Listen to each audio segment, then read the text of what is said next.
Hi everyone and welcome sa ating new episode of Few Minutes with Harvey.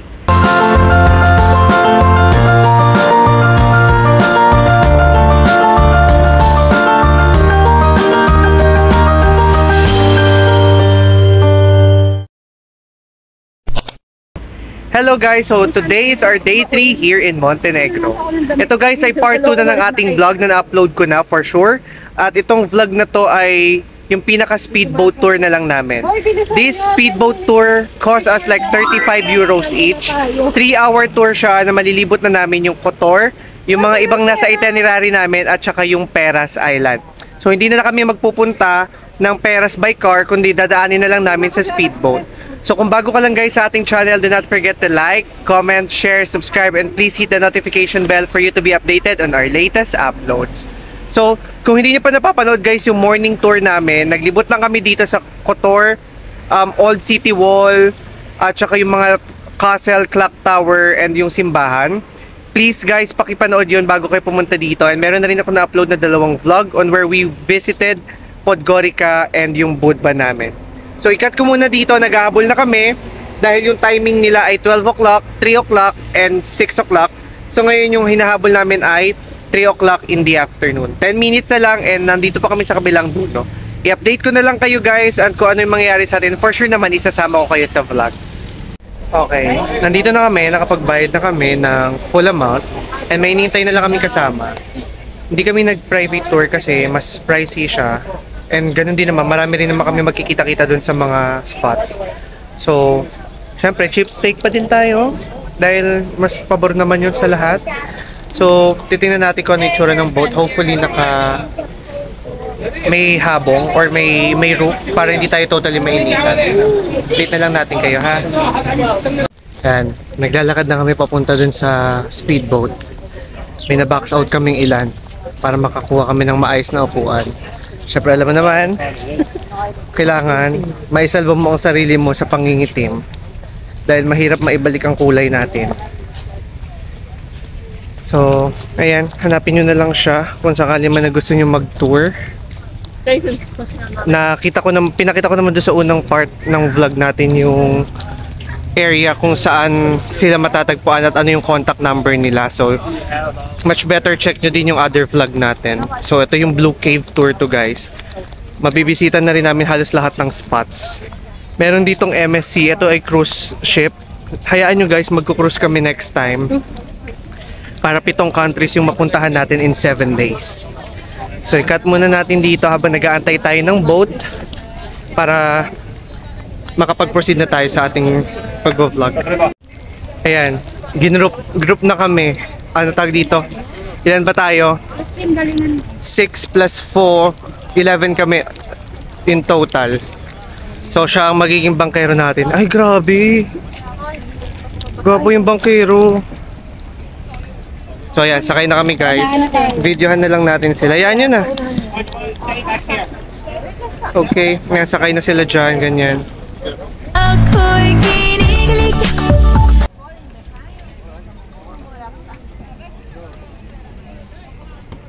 Ayan, nakasakay na kami ng speedboat guys and unfortunately, kami po ang natapat sa araw dahil kami po ang mas madami.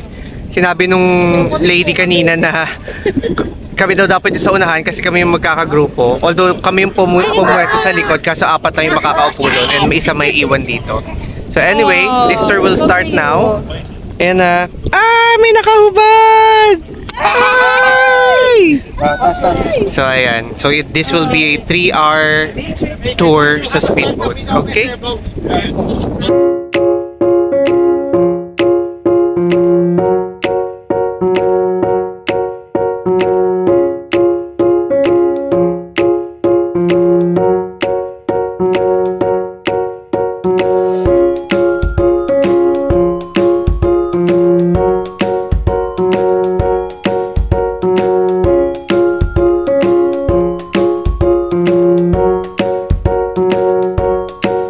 Guys, nawalan kami ng gas.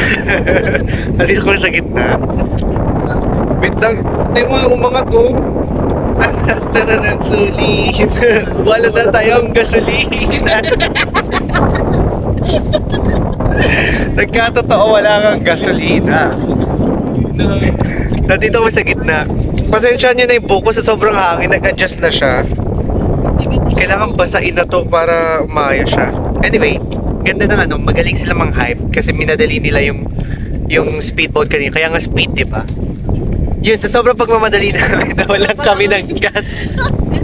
Lakad na to, walang So, kailangan namin, ayun na ata ang gasolina. walang tubig. Lahat nawala. Anyway, so mag-aantay kami daw ng ilang minuto habang para dumating yung friend niya mag-deliver yata ng pera pang pagas. Pero hindi ko alam kung saan tayo magagas dito. Anyway, antayin na lang natin. Pakita ko sa inyo guys, ang ganda. Uy, marami akong picture check nyo. Check nyo sa Instagram, ha? Okay, ayun na yan. Ayun na ang nagde-deliver ng gasolina. Tingnan si Kuya. Yan na yung nagano ng gasolina. Yan. De-deliver ng gas. Oh. So ito yung palibot namin. Siyempre si segment lang tayo para kunwari. Ayan, silang dalawa. Ikaw nga ba si Mr. Right? Ikaw nga ba love of my life? Thank you. Thank you. Bye. Bye. Meron pa palang gasolina. Dagdag kaalaman. Kung anong pangalan ni Kuya, yun ang dagdag kaalaman. Buti kaalaman mga kaibigan. Ganito po pala mag-gas dito sa mga speedboats. Yan, magpapagas muna tayo. So ganun ang gagamitin natin. Yan sila, magpapagas sila. Tali lang pala ang connection. Ako'y kinikilig. Ako na lang guys magsa-sound effects kasi baka makopyright ka pag nilagyan ko pa ng tugtog kasi. Send mo na naman yan kay Erica. Alin, wala na sila. Sabihin na naman nun. Anyway, cut na muna natin. Nakita nyo naman na sila. Wait lang, palitan natin. Lakihan natin tayo para mas kita nyo sila. Yan. Nasaan na sila? Ayan, naglalagay na sila ng gas. O siya, sige na, mamaya na lang. Okay guys, nandito na kami ngayon sa Blue Cave. Hindi niya sinasuggest na mag-swimming kami ngayon kasi daw sobrang lakas daw ng alon. Pero gusto namin eh. Pasaway kami. So ayan, papasok kami. I don't know ha, hindi ko alam kung mag-fit in tong ano natin. Sa sobrang laki nito. Ay, sa kabila kami mag-entrance. Okay, sa kabila daw kami mag-entrance guys. Pero yun isang entrance din yun. Then ito din. Ayan o, nagsiswimming sila. Swimming outside.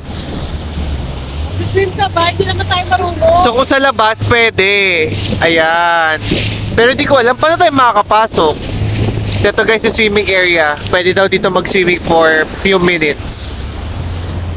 So tingnan natin kung makakapag-swimming tayo.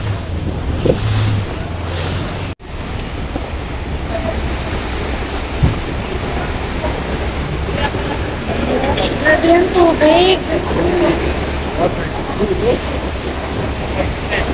Grabe guys, sobrang blue ng tubig. Kaya pala siya tinawag na Blue Cave. Kasi grabe, sobrang blue ng tubig. Ang galing. Di ko alam guys kung nakikita nyo pa ako pero ang purpose ko talaga dito is pakita sa inyo kung gaano ka-asul yung tubig. Hindi ko alam bakit parang against the light, pero kitang-kita nyo naman kung gaano siya ka-clear guys.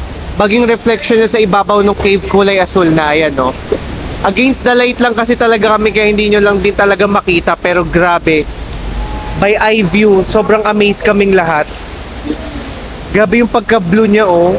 Parang biglang may lalabas na mermaid.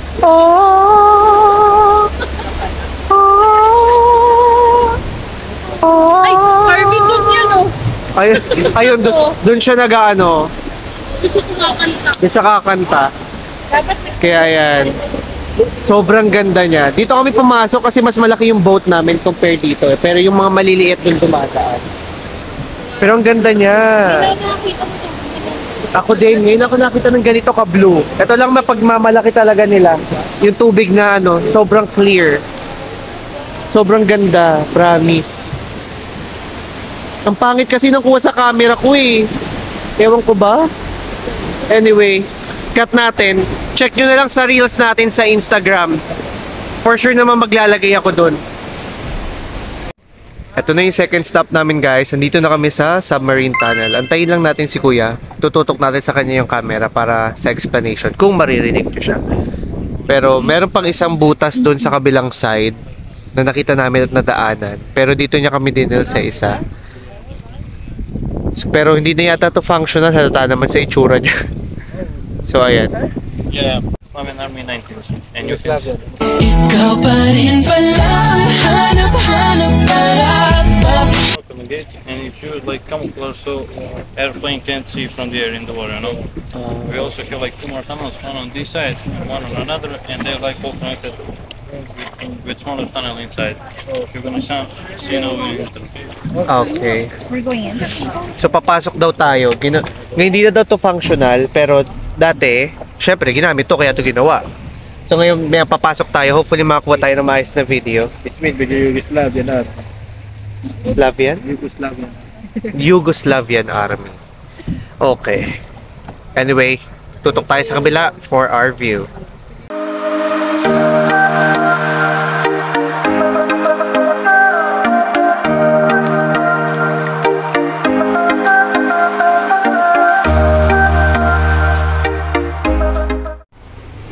So ayan guys yung loob nung submarine tunnel. Taguan lang pala to. Wala na. Pangit na naman yung kuha kasi against the light na naman.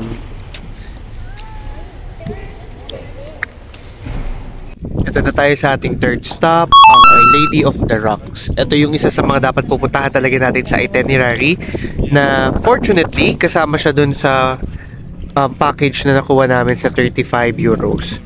So siguro yun yung main altar. Ayun yung main altar sa likod sa maliit. Then ito yung pinaka main church niya. Titingnan natin kung ano explanation ni Kuya at saka kung pupunta ba tayo doon. And hopefully pupunta talaga tayo kasi sayang naman. Dahil kanina pa kami nakaupo dito. So ayan. Hindi na rin kami nakapag-swimming. Galit na yung bata kasi kanina pa siya nakabihis. Pero hindi nakapag-swimming. Kasi malakas yung waves sa rin. Yeah. Saka mag-video lang muna din ako for Instagram. Okay, finally, nakababa kami guys. Ayan. At pupunta tayo dito sa loob ng Our Lady of the Rocks. Of course, this is a Catholic church. So, we'll do our usual thing kapag first time natin sa church. Knock ng 3 times and then make a wish. So, hindi ko na isasama. It's between me and the church na lang. Mag-video lang ako saglit and then try natin videohan kung ano itsura sa loob. We only have 15 minutes to roam around. So maybe we'll get some pictures and then mag-video tayo kapag pwede tayo mag-video sa loob, okay?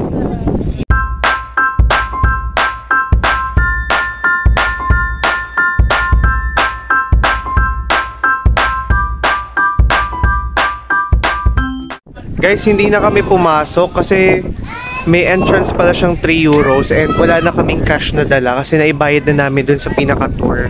So, kung galing kayong peras guys, ang na-research ko kasi nung una, nung hindi pa kami nag-speed po, meron kang babayaran ng 5 euros para makapunta ka dito. Then before you can enter yung pinaka-altar pala, you need to pay 3 euros again. So, all in all, 8 euros yung babayaran mo bago ka makapasok sa pinaka-loob. So yun lang yung downside dito guys. Most of the churches in Europe guys, before nyo mapasok, may bayad. So parang hindrance to go and check and pray, ganyan. So anyhow, since ang dami rin naman namin kasabay, may kasabay kasi kaming like cruise ship, yung MSC. So hindi na rin kami na tuloy kasi ang dami nilang nakalinya and sobrang kita niyo naman yung tsura ng church. Kasya siya sa frame. So ayun. So dito, ito yung isa sa mga stop namin. Then sunod dito yung Kotor area naman. Doon naman kami mag-ikot. So ayun.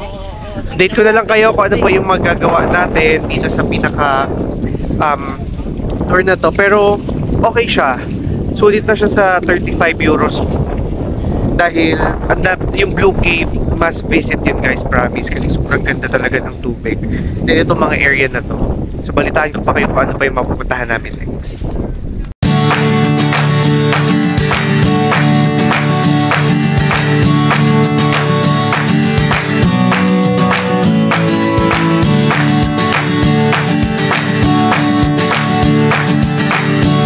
And that concludes our Blue Cave tour. So, from 1 to 10, I can say na nasa 7 siya. Nabawasan lang siya dahil dun sa mga may bayad na church. Kasi parang obligatoring kung gusto mong makita si Lord, magbayad ka muna. Pero other than that, it's nice. Siguro kaya lang din nabawasan kasi hindi kami nakapag-swimming kasi sobrang lakas din ng alon. Pero other than that, it's a nice experience.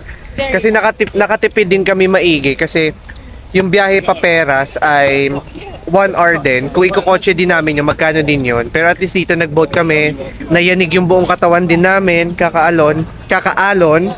And tingnan nyo naman yung itsura ng buhok. Kasi sobrang hangin. Ano na nangyari? Kakalas yung kaluluwa mo. Yes. So, malakas yung alon niya guys. So hindi ko alam kung nakikita pa ba kami. Ganyan na lang tayo kaya mag-vlog. Pababa na lang. So ngayon papunta na kami dun sa area kung saan kami nagpunta kahapon. Malapit lang siya sa apartment na tinutuluyan namin. Doon na kami magstay at doon na rin kami maglulublob sa dagat. Doon na rin kami magdi-dinner para dire-diretso na kami makapag-empake kasi since babiyahe na rin kami pabalik ng UK tomorrow. So update ko kayo, ikat ko muna dito, lakad na lang muna ako ng maayos. Then I'll just fix myself kasi I look messed up. Alright, bye-bye. Yay! Nandito na kami guys dun sa beach. Nakalimutan na Ploque Beach. So dito kami magsa-swimming. And umorder lang kami ng food bago ito na yung pinakadagat nila. Alam mo bakit gustong-gusto ko dito? Kasi sobrang linaw ng tubig and pwede kang mag-swim talaga. I mean, pwede kang mag-swim nang walang inaalinlangan. Gets nyo? Kasi sobrang linis ng tubig guys, promise. Wala kang masabi. Sobrang linaw niya. So ito yung isa sa mga gusto ko dito. Order ka lang ng food, then ayan, free na. Pero may mga iba pumapasok na wala na free lang. Order lang sila ng alak. Tingnan mo kung gaano kalinaw yung tubig na yan guys. See that? Yan, ayun na si Zaren tsaka Sir Nomar. Swimming na silang dalawa. Yan. Video din tayo dito. So kakain na kami ng mabilis. Then after that, mag-ano na kami, magligo na kami. Pag yan, magagawin ko din yan, magtatalon-talon din ako. Kaya enjoying ko na tong last day na to kasi yeah, this is a recharge moment. Itong dagat, alam nyo naman na since nasa Pilipinas pa tayo, dagat is always our comfort area. Pampa-recharge.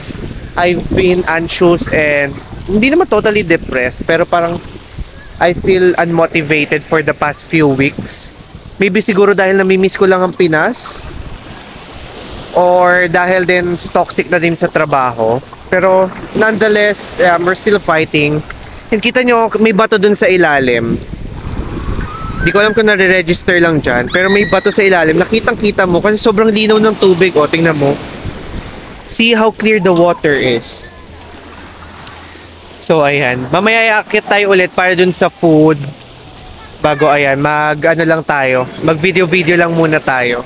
Cut ko muna, then mag video lang ako for my reels para din ma-upload ko dun sa section ng Instagram ko. Kasi alam nyo guys, isa sa mga dream ko talaga yung icon ng Instagram, yung mga bilog na story, makumpleto ko lahat ng mga countries na gusto kong mapuntahan. I mean, konti lang naman. All over the world lang naman yung gusto kong malibot. I wanna tour the world to be honest. Kaya mapapansin nyo, as much as I can, I'm traveling. Kasi, ewan ko, it gives me like peace of mind at saka excitement na may nilook forward ako. Yun yung malaking tulong sa akin ng mga nabubuk kong biyahe eh.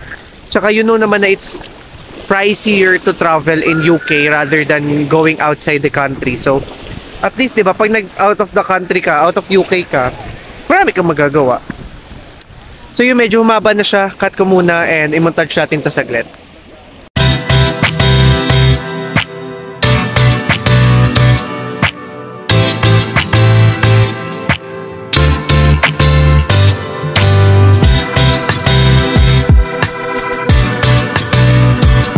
Okay guys, dumating na yung food and mukhang masarap. Dalawang nabitag nila. May nagtaas na kamay dalawa. Sino Austrian dito? Kinuha nila yung Austrian sausage. Pagkain nila Sir Noms, kay Zaren, kay Queen. Ito mo, pagod na siya. stress na siya. At kay Tin. Bon appetit. Kain na muna kami, guys. And the beautiful view. Hello guys, kakatapos lang namin ngayon maligo sa dagat and inabot na kami ng dilim. Medyo umaaga pa kami nang dumating, 'di ba? Pero ngayon kasi is 9:30 na ng gabi and nag-late swimming na kami kasi kumain pa kami, 'di ba? So hopefully guys, nag-enjoy kayo. These ends our day dito sa Budva and sa Kotor at Peras, and hopefully nag-enjoy kayo guys dito sa vlog na to. Maraming salamat guys. Hopefully nag-enjoy kayo sa Montenegro trip namin as much as we did. And hopefully magkita-kita pa tayo sa ating mga susunod na Europe tour. Bye-bye!